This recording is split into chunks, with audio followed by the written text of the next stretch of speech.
My name is Ross King. I'm an organ builder. We are in Ridgely Presbyterian Church in Fort Worth, where the firm that I work for and manage has just finished a new organ. This is Elisa Williams, who's a wonderful organist. She works for us part-time, and she wanted us to come and talk a little bit about how the different pipes create sound and the different voices in the organ.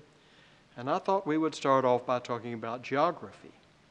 Since the organ has 4 keyboards, 3 for the hands and 1 for the feet, we can start with the middle keyboard that's called the grate. It's right in the middle of things, and it has the main body of sound in the organ, and those pipes are located on the west side, on the left side, and those are the ones you start playing, and I will turn on some of the stops.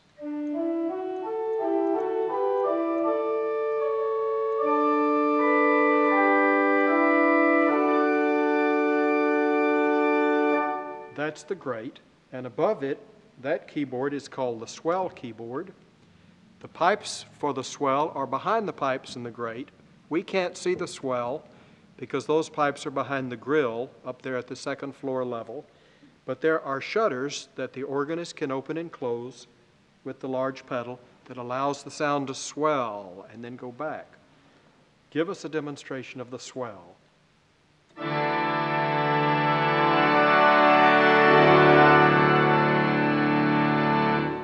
You notice that Elisa used her foot to open the swell pedal, and then she also uses her feet to play the bottom keyboard or the pedal keyboard. The pipes for the pedal are like the pipes for the grate, except they're on the opposite side of the room, on the east side, and they're the pipes that we see above us. The 24 outside pipes are the pedal 8-foot principal. The longest pipe is 8 feet long, and that's low C. Next is D. Next is E. And your question is, where is C sharp? I do want to know. Well, the other pipes are on that side over there. So it's C, C sharp, D sharp. Well, how come you split them up like that? Because in this room we thought that looked the best. It kept it balanced this way. Now, what about the ones in the middle? Because they look different than the outside. Most of the pipes in the organ are made of the traditional metal that's been used since before Columbus discovered America. It's an alloy of lead and tin. You can see that these pipes have a little bit of texture to them, spotted texture. The reason we don't use this metal for pipes longer than 4 feet is that it gets too heavy. Oh, it would fall down? Well, it would wilt. So it would bend a little bit. And since these pipes are over the choir, we thought we'd use something lighter weight, like aluminum, and it's stiff and it won't wilt. In this church house, the choir sits on that side of the chancel.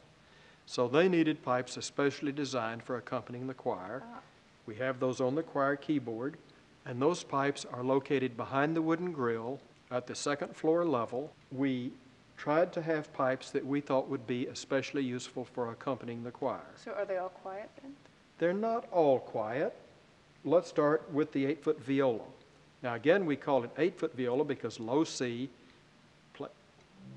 plays a pipe that's 8 feet long, but that's the same pitch as a piano. Play a little bit on the choir, viola.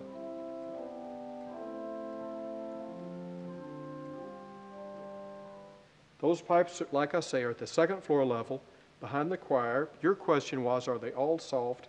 No, there are some loud pipes in the choir. There are some that have a large sound like this.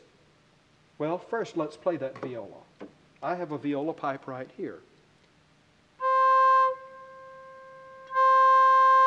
You can see that pipe is fairly small, where this kind of pipe is fairly large, and that makes a big sound like, let's say, this right here.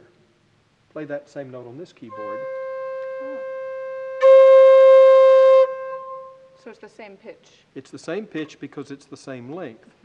If it were a high-pitched pipe, it would be short. Okay. If it were a long pipe, it would play a low note. Can you make the sound louder on any of these notes? Not this one. It's the same no matter what I do.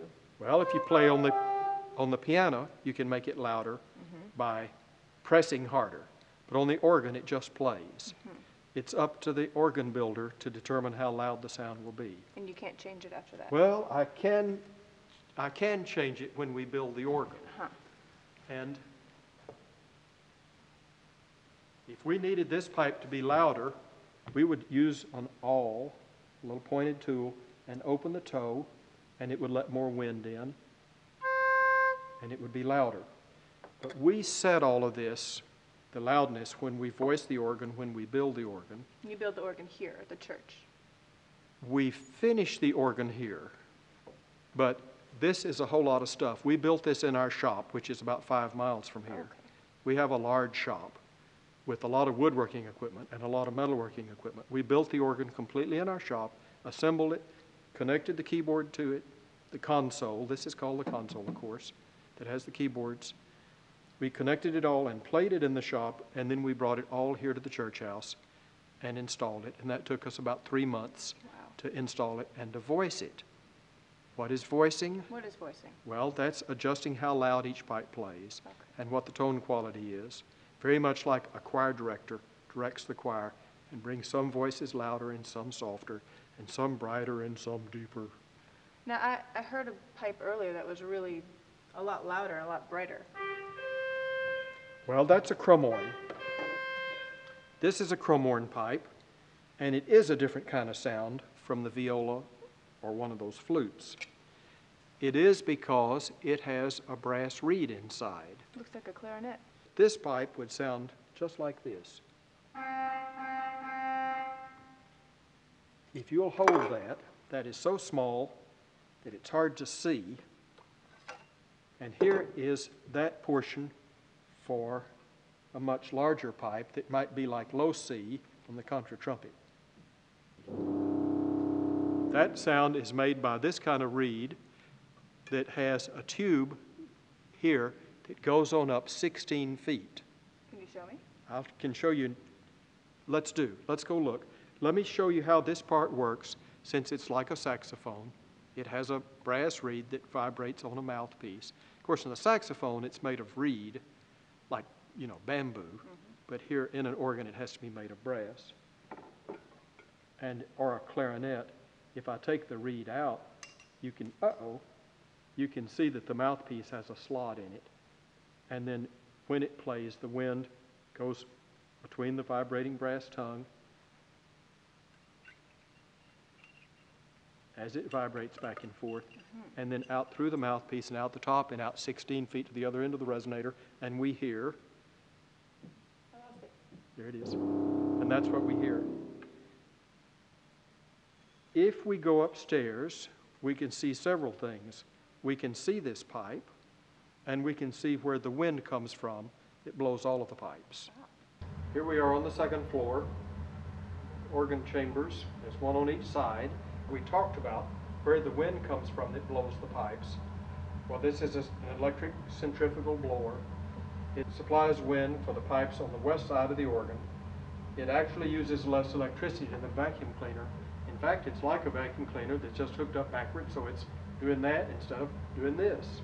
So there's a separate one for the other side of the Separate blower for the other side. We're again in the second floor chamber, and the very long 16-foot pedal pipe, that is low C that's 16 feet long, is up there, and we reach it to tune by going up the ladder. Well, Ross, I see all the metal pipes that you talked about, but that one's wood. There are some pipes in the organ that are made of wood. These pipes were made in 1935. Wow. And they're very fine mahogany wood. We kept these pipes and reworked them to use in this organ. They sound just right for this room. Well, thank you for showing me inside the organ, Ross. It's really fascinating up here.